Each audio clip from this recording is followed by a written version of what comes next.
A very good afternoon, all of you. So today I'll be talking about ways we can gain psychological support to the patients with cancer, to those who most need it, and the ways, what we're doing to get towards that. So it's a very brief outline. I'll spend the first 15 slides or so talking about painting a picture of the background for some context setting. And afterwards we'll start talking about ways of what you can do as a clinician, what you can do as a policymaker, and for researchers who are in the area. Alright? And we'll discuss some ways forward. So the thing is, yesterday, if you recall, Prof. Jeffrey Dunn in the very first plenary mentioned that up to a third of patients in high-income countries such as Australia experience significant unmet support care needs. Alright? This can range from physical supportive care needs to the psychological, and there are a whole number of domains. But the focus today is that on the psychological support needs. So the thing is, how does this all map out? So unmet informational needs, practical needs, and physical needs, they all contribute to a high level of psychological distress and negative psychological sequelae among our patients with cancer. We know that already. So what are we actually doing towards this? So the thing is, psychological distress matters because it is what impacts the patient's outcomes. It's at the end of the day, the human factor that we need to consider. We have things like perfect vaccination programs for HPV, we have treatments that are expanding, that are advancing. We know they work, but why do patients still not come forward? Especially considering that we have universal healthcare coverage. Treatments are essentially free. It's true that you do need to pay for medication, but why do patients still not want to come out to get treatment? Why are they still fearful? Why are they anxious? And what can be changed about this? So it's easy to dismiss the psychological needs of our patients with cancer, considering that the conversation when it comes to cancer is almost always about survival. We're talking about mortality, we're talking about the quality of life, yes, good, we're headed towards that. But most of the time, we tend to dismiss psychological issues as a mainstay of patients with cancer in higher income countries. We consider, oh well, if we can pay for it, that's good, but we need to focus on our patient's survival. So I'd like you to think. At the end of the day, it is the patient. The patient is a human, a person, and you can't take away their cancer diagnosis. You can't do very much about a lot of things. You can't change the system per se. But what you can do is to try to ease the emotional suffering. And I think that's something that we tend to overlook when we look at the bigger picture when it comes to cancer and treatment. So psychological distress is generally characterized, generally defined as a state of emotional suffering that's characterized by symptoms of anxiety and depression. Alright? So it's obviously not something that is specific to cancer. We see this in the general population to a tune of about 4.6%. Alright? This is according to the latest NHMS data. So in cancer patients, the thing is, let me get a little bit more into detail. You see this almost at a fourfold rate among patients with cancer. So not only are you dealing with the stress of managing your cancer, your treatment, right? I'm sure there are a lot of other issues that patients deal with. But we tend to forget that this is something we can do, this is something that can be treated, something that can be taken away. Because at the end of the day, even we have to counter the perception, even among a lot of doctors, that, well, if I were diagnosed with cancer, I will be depressed too. And so they don't really do anything about it. You are normalizing depression and anxiety for patients with cancer. Do you think that it's something that is typical? So there's no need for raffle. Because they imagine themselves in patients' shoes and assume that there's no need for additional support. Because the patients are doing fine. Why? Because when you ask patients if they're okay, they tell you that, yes, I'm alright, I'm fine. And they don't go deeper. And that's also another problem that we have, and which can be rectified through a lot more training when it comes to our doctors and nurses and all the frontline people dealing with patients with cancer. So these rates of psychological distress, it's important to remember, you see a very, very heterogeneous number here, anything from 20 to 80%. And this is actually in a local setting. Upwards of 50% of patients with cancer have psychological distress. Of course, if you go by specific disorders of depression and anxiety, the rates are a little bit lower because it depends on how you assess this. And I'll go into it a little deeper.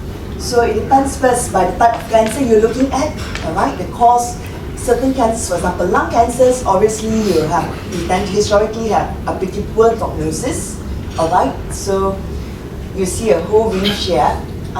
Today I'm not going to cover the little nitty-gritty details in that. It also depends on when you measure it.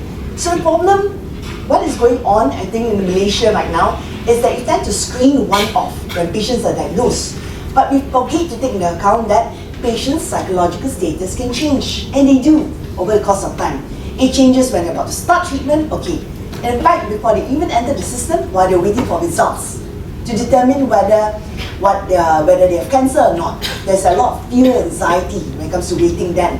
And then when you're about to see your surgeon, you're about to be scheduled for surgery, post-surgery, when you're referred to the oncologist, when you're about to start chemo, and after that, even throughout survivorship, your psychological needs change. Don't talk about patients with cancer. Look at yourselves. Our moods change even from day to day, hour to hour, from week to week. So why do we assume that patients' needs are static? That psychological needs are a one-off thing. So we don't want to continue doing that and paying lip service.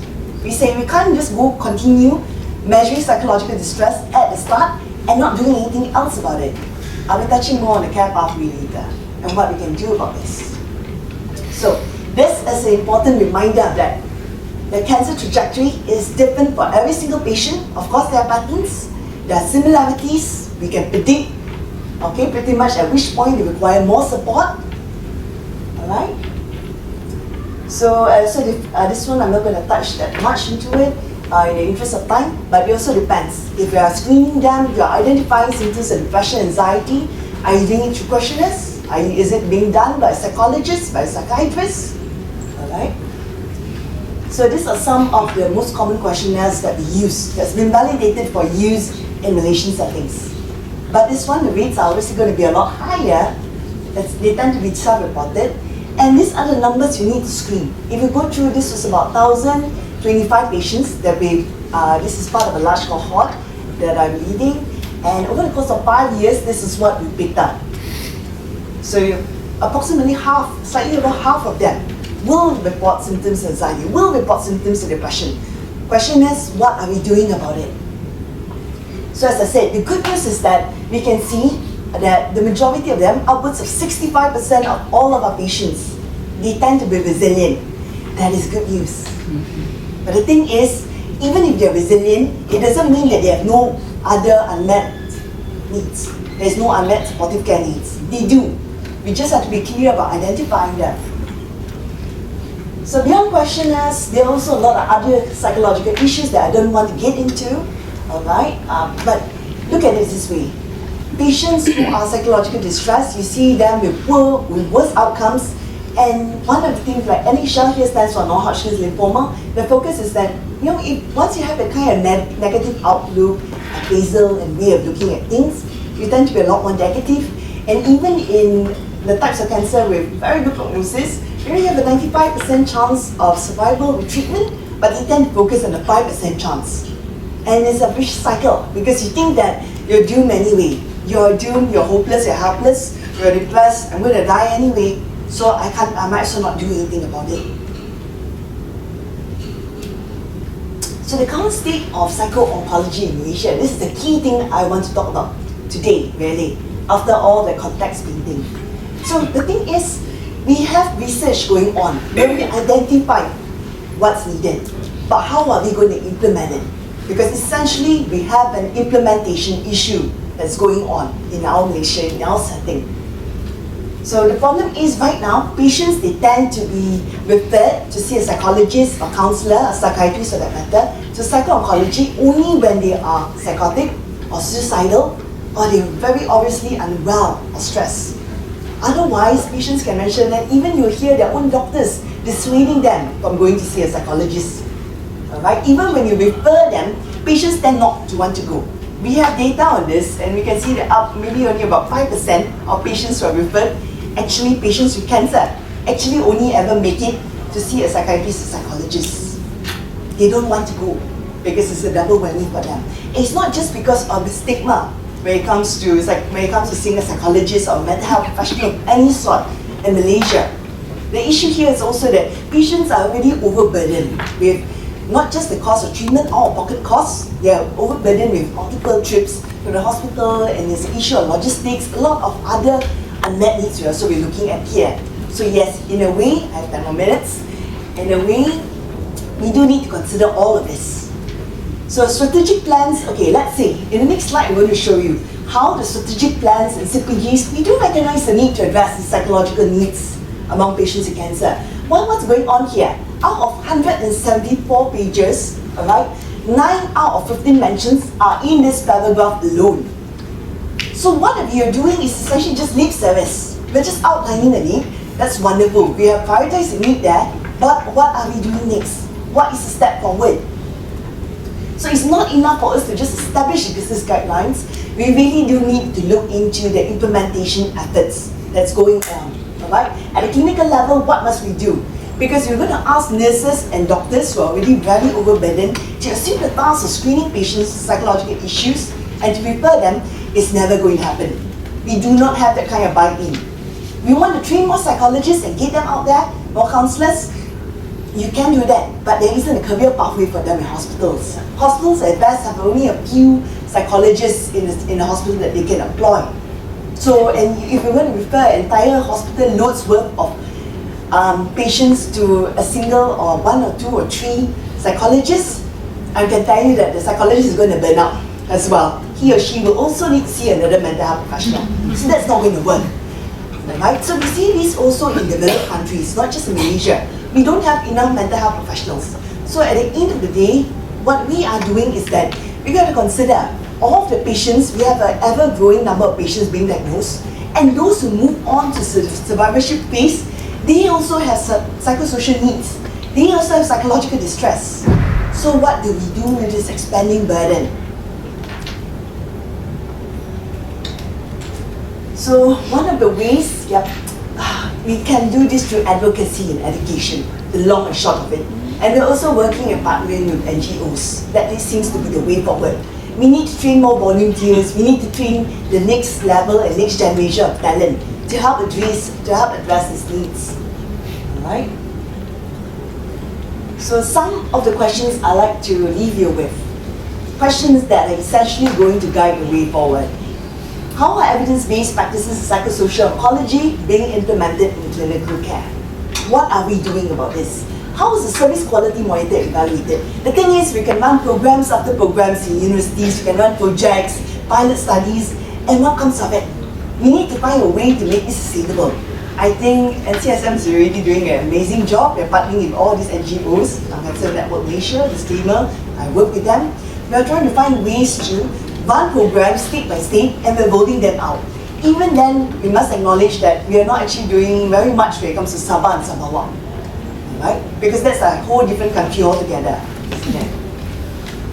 And then again, all of our efforts, we need to see what works and what doesn't. We can't keep running programs blindly and expecting things to improve all on their own.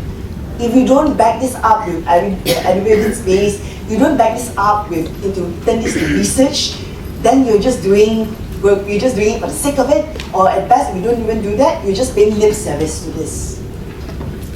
So I cannot stress enough the importance of ensuring that we translate all of these research results into clinical practice, but at the same time, there needs to be a research component going on, right? How much time do I have? 5 minutes. Okay. So what can we do? All of us do. We have different roles to play. Right? So it's not just about the psychologists and getting psychologists and counselors and psychiatrists to see our patients with cancer. The next best thing is actually to help train the current healthcare professionals that we already have, the nurses, the dietitians, the radiotherapists, the doctors themselves, primary care physicians, to see our patients, to equip them with at least some basic training. For example, first aid mental health, we would call it that. And to equip them with at least some skills to help their patients navigate psychological distress. Alright? When do you need to refer patients? Because you can't refer every single patient who screens positive on a psychological screener. They'll be overburdened as it is. So the next thing we do, we also can't just keep screening and not referring them anywhere. That is unethical, and that is why we're getting nowhere in this struggle. We need to create that pathway for care. And there's so many ways to do this. Right now we're looking at a lot of digital interventions, a lot of applications, alright, but also we have to bear into consideration that there is a lot of evidence to support these elsewhere in high-income countries, but in our population so far, especially among the those in the 50s to 60s, where the bulk of our patients, that is their age group, they are not that comfortable with digital applications. So there's going to be limited use. You have to remember that at the end of the day, they need to see a psychologist, they want a human factor, a human touch. And also we can help get our clinicians and the people who are dealing with patients, help them identify when patients will be most at risk. Then we come up with targeted interventions according to that point in time when they are most at risk.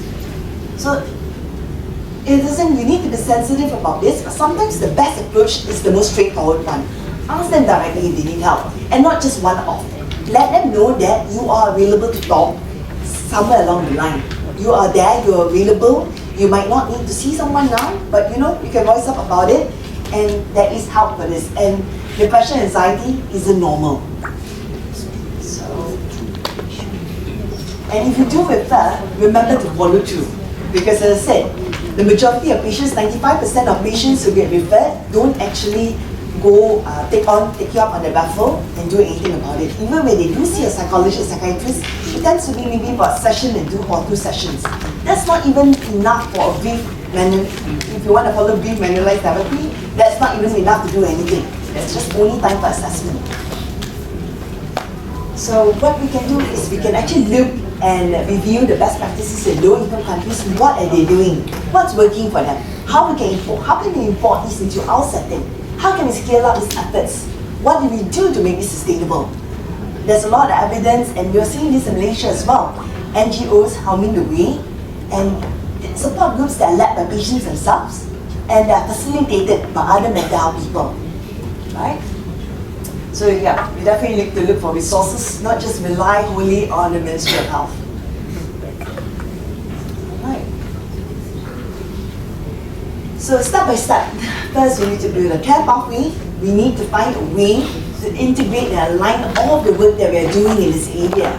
The next is to find existing resources. They talk about private-public partnerships to look for funding, the ways to improve this. And only those, you have to remember that it's not about referring every single patient with psychological distress. It's also about recognizing what you can do, empowering the people who are dealing with them. And the last resort, I wouldn't say the last resort, but yeah, we can't refer everybody to the psycho-oncology service. So we need to send out our people to the front where the patients are. So at the end of the day, it needs to be a tiered support also. Step care, and it needs to be done early. Right? So different subgroups, it should be reminded, they all have different needs.